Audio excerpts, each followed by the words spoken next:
إنا جعلناه قرآنا عربيا لعلكم تعقلون. بسم اللہ الرحمن الرحیم. السلام علیکم ورحمۃ اللہ وبرکاتہ. میں محمد اسامہ سرسری. دورہ صرف و نحو چل رہا ہے ہمارا، اور اس سبق میں ہم انشاءاللہ مذکر مؤنث اور واحد تثنیہ اور جمع کو اچھی طرح سمجھیں گے اور اس کی مشق کریں گے. دیکھیں، مذکر اور مؤنث الفاظ جو ہوتے ہیں ان کو پہچاننے کا طریقہ یہ ہے کہ آپ سب سے پہلے تو یہ سمجھیں کہ مذکر اور مؤنث ہوتا کیا ہے. جیسے اللہ تعالیٰ نے جو مخلوقات بنائی ہیں ان میں نر اور مادہ ہوتے ہیں. جیسے مرد ہوتا ہے، عورت ہوتی ہے، بکرا ہوتا ہے، بکری ہوتی ہے. تو ایک تو ان کو بھی ہم مذکر اور مؤنث کہتے ہیں کہ نر کو ہم مذکر بولیں گے اور مادہ کو ہم مؤنث بولیں گے. ایسے ہی الفاظ میں جو زبان کا استعمال ہوتا ہے اس میں بھی مذکر کے لیے الگ الفاظ استعمال ہوتے ہیں، مؤنث کے لیے الگ الفاظ استعمال ہوتے ہیں. اردو میں ہم مذکر اگر آتا ہے تو ہم کہتے ہیں وہ آیا، اور اگر مؤنث ہو تو ہم کہتے ہیں وہ آئی. وہ آتا ہے، وہ آتی ہے، وہ آئے گا، وہ آئے گی. تو ایسا ہی فرق عربی میں بھی ہے. عربی میں اس مرد نے کہا تو اس کے لیے کہتے ہیں قالا، اور اگر اس عورت نے کہا تو اس کے لیے کہتے ہیں قالت. ٹھیک ہے نا. اگر تم نے کہا، اگر تم مخاطب اگر مرد ہو تو ہم کہتے ہیں قلتا، تم نے کہا. مخاطب اگر عورت ہو تو ہم کہتے ہیں قلتی. اشارہ کرنا ہو تو مذکر کے لیے کہتے ہیں ھذا، یہ اگر وہ مذکر ہو، اور اگر وہ مؤنث ہو تو اس کے لیے اشارہ کرتے ہیں ھذہ. تو اب مذکر الفاظ اور مؤنث الفاظ، ایک تو وہ نر اور مادہ ہیں جو اللہ تعالیٰ نے بنائے ہیں نر اور مادہ ہونے کی حیثیت سے، تو ان کو تو ہم حقیقی معنوں میں مؤنث کہیں گے. اس میں ہم کو کسی لفظی علامت کی ضرورت نہیں پڑے گی. لیکن بعض الفاظ ایسے ہیں کہ ان میں نر اور مادہ ہے ہی نہیں، یعنی جتنے بھی الفاظ ایسے ہیں کہ جن میں نر اور مادہ کا مسئلہ ہی نہیں ہے، تو اب ان میں کیسے پتہ چلے گا کہ اس کے لیے ہم کو قالا استعمال کرنا ہے یا ھذا استعمال کرنا ہے یا ھذہ. مثال کے طور پہ دروازہ ہے. اب دروازے کو آپ نر اور مادہ ہونے کی حیثیت سے تو نہیں پہچان سکتے نا. تو اگر ہم کو اشارہ کرنا ہو ھذا یہ دروازہ ہے تو ہم ھذا بابن بولیں یا ھذہ بابن بولیں. تو اس کے لیے پھر ہم نے یعنی جو نحو کے علم النحو کے جو ماہرین ہیں انہوں نے پورے کلام عرب میں غور کر کے وہ الفاظ جو مذکر کے طور پر استعمال ہوتے ہیں ان کو الگ کیا، وہ الفاظ جو مؤنث کے طور پر استعمال ہوتے ہیں ان کو الگ کیا. تو انہوں نے دیکھا کہ جو الفاظ مؤنث استعمال ہوتے ہیں ان میں 4 میں سے کوئی ایک علامت لازمی طور پہ پائی جاتی ہے. اب وہ 4 علامتیں کیا ہیں مختصراً میں بتایا کرتا ہوں. 2 تا اور 2 الف. کسی بھی لفظ کے آخر میں اگر الف ہو، جیسے حبلا، تو اس کو پھر ہم مؤنث کہتے ہیں. اور کسی لفظ کے آخر میں الف ممدودہ ہو، الف ممدودہ یہ ہے کہ آخر میں الف ہو، الف کے بعد پھر حمزہ ہو، تو ایسے الف کے اوپر مد پڑھتے ہیں، اس کو کھینچ کے پڑھتے ہیں، اس کو الف ممدودہ کہتے ہیں. جیسے حمراء، عشراء، تو اس کو بھی پھر مؤنث استعمال کرتے ہیں. تو یہ تو ہو گئے 2 الف.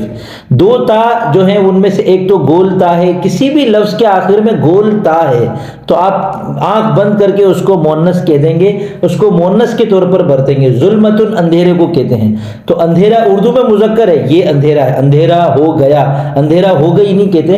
تو لیکن عربی میں جب ظلمتن کہتے ہیں تو ظلمتن کے آخر میں چونکہ گول تا ہے تو ہم کہیں گے ھذہ ظلمتن، یہ اندھیرا ہے.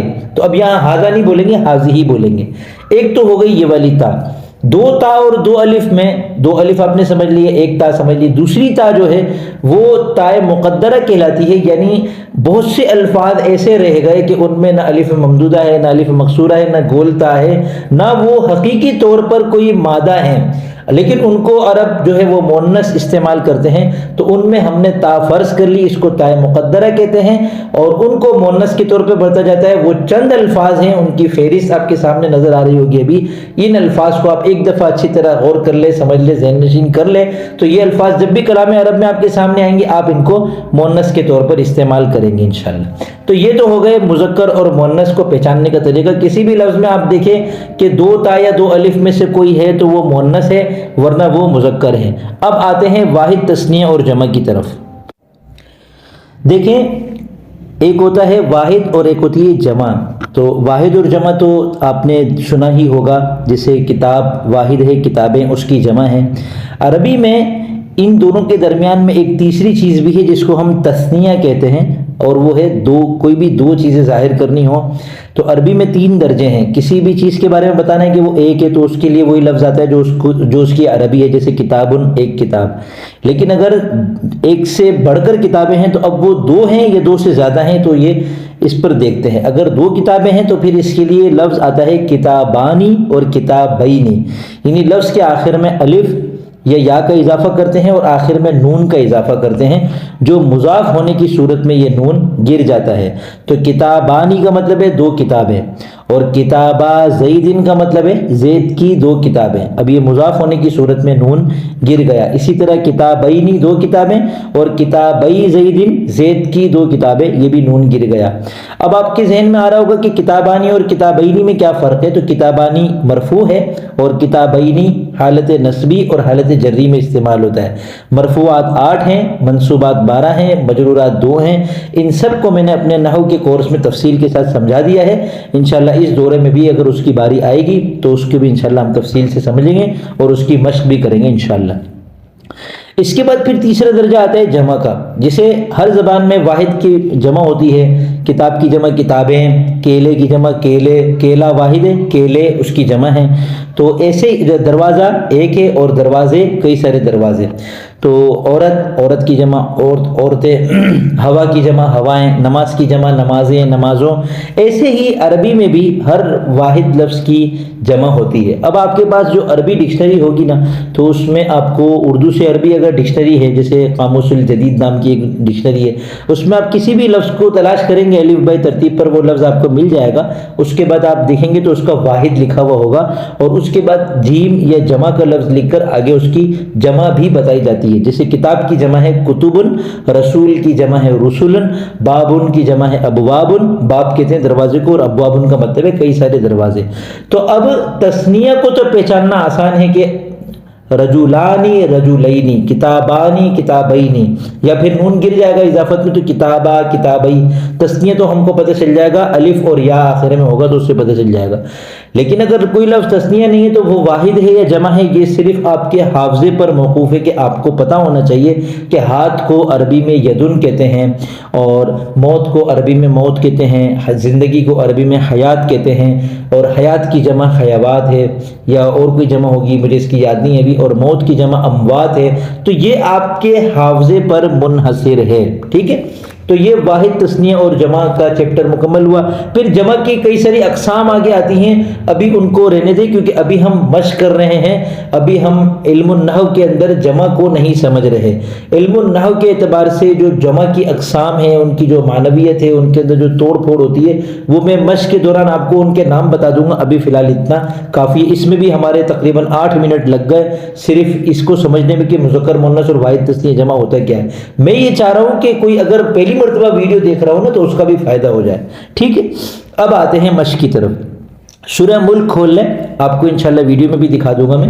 اعوذ باللہ من الشیطان الرجیم، بسم اللہ الرحمن الرحیم. تبارک الذی بیدہ الملک، بابرکت ہے وہ ذات جس کے ہاتھ میں بادشاہت ہے، بادشاہی ہے. تو اب اس میں دیکھیں تبارک جو ہے یہ فعل ہے، بابرکت ہوئی. ٹھیک ہے، تبارک باب تفاعل سے ہے. چونکہ ابھی ہم فعل کی مشق نہیں کر رہے اس لیے آگے چلتے ہیں. الذی اس میں موصول ہے وہ جو، یہ ہے اسم. اب اس میں مذکر مؤنث کو بھی دیکھا جائے گا، واحد تثنیہ جمع کو بھی دیکھا جائے گا. تو مذکر مؤنث کے اعتبار سے یہ مذکر ہے کیونکہ اس میں مؤنث کی علامتیں نہیں پائی جا رہی. لیکن آپ کو حیرانی ہوگی کہ اس کی مؤنث ہے اللتی، اس میں بھی کوئی علامت نہیں پائی جا رہی. ہم نے 2 تا 2 الف پڑھے تو ایک تو دیکھیں اس کے اندر تا موجود ہے اللتی میں، جو کہ الذی سے پتہ چلتا ہے کہ یہ اس کی تانیث ہے. لیکن یہاں ایک بات میں آپ کو اور بتا دوں کہ مذکر مؤنث کی جو علامتیں ہم نے پڑھی ہیں اس کا تعلق جو ہے وہ اس میں متمکن کے ساتھ ہے. اس میں غیر متمکن کے جو ہے وہ الفاظ مخصوص ہیں، ان میں مذکر کے لیے مذکر الفاظ مخصوص ہیں، مؤنث کے لیے مؤنث الفاظ مخصوص ہے. تو مذکر ضمیر ہے، مؤنث ضمیر ہے، مذکر اس میں اشارہ، مؤنث اس میں اشارہ، مذکر اس میں موصول، مؤنث اس میں موصول، یہ سب طے شدہ ہے. تو اس لیے ہم علامتوں کو جو اپلائی کریں گے وہ اس میں متمکن پہ کریں گے. الذی مذکر ہے اور واحد تثنیہ جمع میں سے واحد ہے. اس کی تانیث جو ہے، اس کی جو مؤنث ہے وہ اللتی ہے، اور اس کا جو تثنیہ ہے وہ اللذانی اور اللذینی ہے، اور اس کی جمع ہے اللذینہ. ٹھیک ہے، اس طرح مشق کریں گے کہ ہم ہر مذکر کی مؤنث بتائیں گے، مؤنث کا مذکر بتائیں گے، اور واحد کا تثنیہ جمع بتائیں گے، تثنیہ کا واحد جمع بتائیں گے، جمع کا واحد اور تثنیہ بتائیں گے، تاکہ اس سے ہماری اچھی طرح مشق ہو جائے۔ بیدی، جس کے ہاتھ میں، اس میں 3 لفظ ہیں، بازر بھی یہ ہے اسم فعل اور حرف میں سے حرف۔ ید کہتے ہیں ہاتھ کو۔ اب یہ مذکر ہے یا مؤنث ہے، تو اس میں مؤنث کی 4 علامتوں میں سے 2 الف تو نہیں پائے جا رہے۔ اگر الف ہوتا تو یہ ہوتا یدا، یہ الف ممدودہ ہوتا تو یہ ہوتا یدا او، یہ نہیں ہے، لہذا یہ والی 2 علامتیں نہیں ہیں۔ گول تا بھی نہیں ہے، ورنہ یہ ہوتا یدتن۔ اس کے آگے جو ہا ہے نا، یہ ضمیر ہے، وہ الگ لفظ ہے۔ یدن پورا ایک لفظ ہے، ہاتھ کو عربی میں یدن کہتے ہیں۔ تو اس میں 2 تا 2 الف میں سے 2 الف تو نہیں پائے جا رہے، ایک تا بھی نہیں پائی جا رہی۔ اب جو تائے مقدرہ ہے اس کا انحصار اس پر ہوتا ہے کہ کلام عرب میں اس لفظ کو مؤنث کے طور پہ برتا جاتا ہے یا مذکر کے طور پر۔ تو ہم دیکھتے ہیں کہ کلام عرب میں اس کو مؤنث کے طور پہ برتا جاتا ہے، لہذا ہم کہیں گے کہ یہ جو ہے وہ مؤنث ہے اور اس میں تائے مقدرہ ہے۔ اور اس کے لیے آپ کو جو ہے مؤنث سماعی کے جو الفاظ ہیں وہ آپ کو یاد کرنے پڑیں گے، اور ان میں ایک بہت اچھی علامت آج میں آپ کو بتا دیتا ہوں، ابھی آپ کو نقشے میں بھی دیکھ لیا ہوگا آپ نے، کہ انسانی جسم کے وہ اعضاء جو 2 ہیں، جیسے 2 ہاتھ ہیں، 2 پاؤں ہیں، 2 رانے ہیں، تو جتنے بھی 2 مونچھیں ہیں، 2 بھویں ہیں، تو ایسے جتنے بھی 2 اعضاء، 2 جو اعضاء ہے نا، وہ سب کے سب مؤنث سماعی میں آتے ہیں۔ اب ہاتھ کو عربی میں یدن کہتے ہیں، یہ مؤنث ہے۔ پاؤں کو عربی میں رجلن کہتے ہیں، یہ مؤنث ہے۔ ران کو عربی میں فقیدن کہتے ہیں، یہ مؤنث ہے۔ گھٹنے ٹخنے کو عربی میں کعبن کہتے ہیں، یہ مؤنث ہے۔ گھٹنے کو تو کہتے ہی رقبتن ہے، اس میں تو گولتا موجود ہے۔ البتہ حاجبین اور خدین، گال کو عربی میں خد کہتے ہیں، یہ بھی 2 ہیں، اور بھووں کو عربی میں حاجب کہتے ہیں، یہ بھی 2 ہیں۔ تو یہ 2 مذکر استعمال ہوتے ہیں، یعنی سوائے حاجبین اور خدین کے تمام 2 اعضاء جتنے بھی ہیں وہ سب مؤنث استعمال ہوتے ہیں۔ یدن واحد تثنیہ جمع میں سے واحد ہے، اس کی تثنیہ ہے یدانی اور یدینی، اور اس کی جمع ہے ایدی۔ کیسے پتہ چلا؟ لغت سے۔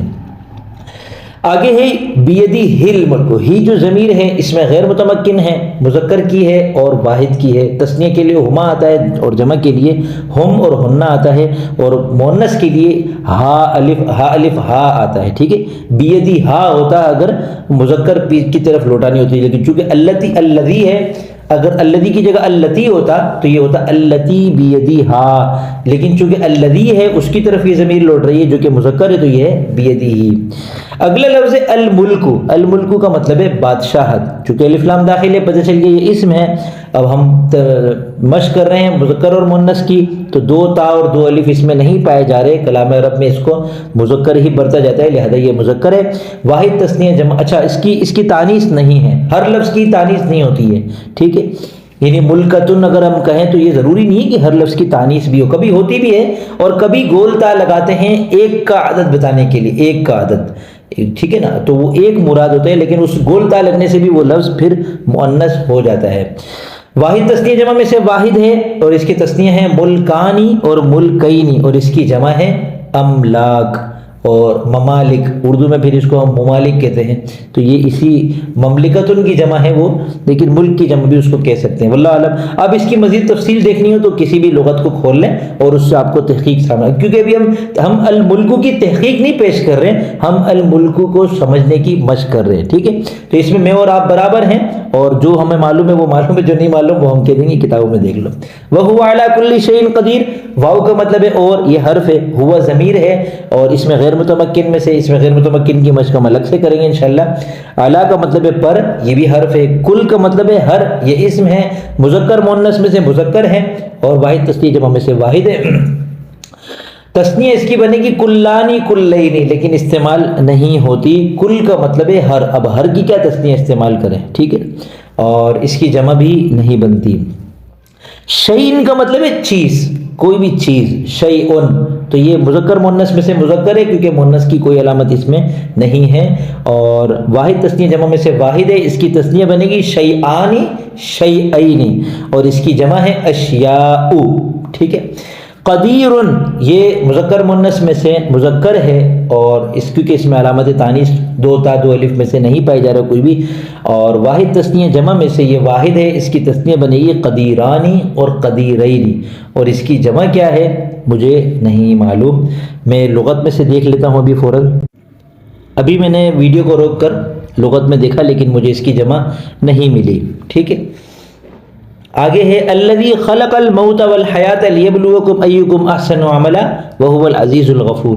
الذی پر بات ہو گئی, خلق فعل ہے, الموت مذکر مؤنث میں سے مذکر ہے اور واحد تثنیہ جمع میں سے واحد ہے, موتانی موتینی جمع اور اموات تثنیہ اور اموات اس کی جمع ہے. اور حیات جو ہے وہ مذکر مؤنث میں سے مؤنث ہے کیونکہ اس کے آخر میں گول تا ہے. دیکھیں موت مذکر ہے کیونکہ اس کے آخر میں گول تا نہیں ہے, لمبی تا ہے جو کہ اس کا لام کلمہ ہے. اور حیات جو ہے وہ مؤنث ہے کیونکہ اس کے آخر میں گول تا ہے. جبکہ اردو میں ہم دیکھتے ہیں تو اردو میں زندگی اور موت دونوں مؤنث ہے, عربی میں موت مذکر ہے اور حیات مؤنث ہے. واحد تثنیہ جمع میں سے حیات واحد ہے, حیاتانی حیاتینی اس کی تثنیہ ہے اور اس کی جمع ہے حیوات غالباً, لیکن مجھے تلاش کیا تھا میں نے ایک دفعہ, مجھے ملی نہیں. حیتن سانپ کو کہتے ہیں, اس کی جمع حیات اور حیوات آتی ہے. اب زندگیوں کے لیے عربی میں کیا آتا ہے, اگر آپ میں سے کسی کو پتا ہو تو مجھے کمنٹ میں ضرور بتائیے گا. ٹھیک ہے, آگے دیکھتے ہیں لیبلوکم تاکہ وہ تم کو آزمائے. لام حرف ہے, یبلو فعل ہے, کم اس میں غیر متمکن ہے, ایکم تم میں سے کون. ایو یہ مذکر مؤنث میں سے مذکر ہے, اس کا مؤنث بھی آتا ہے ایتن, ایتکم, ایتکن اور ایکم. اگر آگے کم کے بجائے کنہ ہوتا نا تو یہ ہوتا ایتکن. اور واحد تثنیہ جمع میں سے یہ واحد ہے. ٹھیک ہے, اس کی تثنیہ اور جمع استعمال نہیں ہوتی. احسن عملا, احسن مذکر مؤنث میں سے مذکر ہے, اس کی تانیث ہے حسنا. اسماء حسنا آپ نے سنا ہوگا. اب دیکھیں حسنا کے آخر میں الف مقصورہ ہے, الف ہے جس لفظ کے آخر میں الف ہو, خواہ چھوٹی یا لکھی جائے اور اس کے اوپر کھڑا زبر لگایا جائے اس کو بھی الف کہتے ہیں. تو حسنا مؤنث ہے اور احسن مذکر ہے. واحد تثنیہ جمع میں سے یہ واحد ہے, تثنیہ بنے گا احسنانی احسنینی اور جمع بنے گی احسنونا اور احاسن. لیکن عام طور پر اس کو واحد ہی استعمال کرتے ہیں. یہاں دیکھیں ایکم ہے تو ایو تو اگرچہ واحد ہے لیکن اگر انتم ہوتا نا تب بھی انتم احسن ہوتا. یہ اس میں تفضیل کا ایک قاعدہ ہے جو انشاءاللہ اس کے ذیل میں ہم پڑھ لیں گے. عملاً, عمل کہتے ہیں عمل کرنا, مذکر مؤنث میں سے مذکر ہے اور واحد تثنیہ جمع میں سے واحد ہے. عملانی عملینی اس کی تثنیہ بنے گی اور اعمال اس کی جمع بنے گی. وہو العزیز الغفور, وہ حرف ہے, ہوا اس میں غیر متمکن, العزیز مذکر ہے اور واحد ہے اور الغفور بھی مذکر ہے اور واحد ہے. اور یہ اللہ تعالیٰ کے نام ہیں, ان کی تثنیہ اور ان کی جمع آج تک استعمال ہوتے میں نے نہیں دیکھی. تو میرے خیال میں ویڈیو کافی طویل ہو گئی ہے, سوچا تھا پوری صورت میں سے آپ کو مشق کرواؤں گا لیکن میرے خیال میں اتنی کافی ہے. فن منتقل کرنا اصل ہے, آپ اگر اس میں پختگی حاصل کرنا چاہتے ہیں تو سورہ ملک کو مکمل اس کی مشق کریں. جہاں آپ پھنسیں, جہاں آپ کو مشکل پیش آئے, نیچے تبصرہ خانہ آپ کے لیے کھلا ہوا ہے. آپ جب چاہیں مجھ سے سوال کر سکتے ہیں کہ فلانا لفظ مذکر ہے یا مؤنث ہے اور فلاں لفظ واحد ہے, تثنیہ ہے یا جمع ہے, تو انشاءاللہ میں ضرور جواب دوں گا. السلام علیکم ورحمۃ اللہ وبرکاتہ.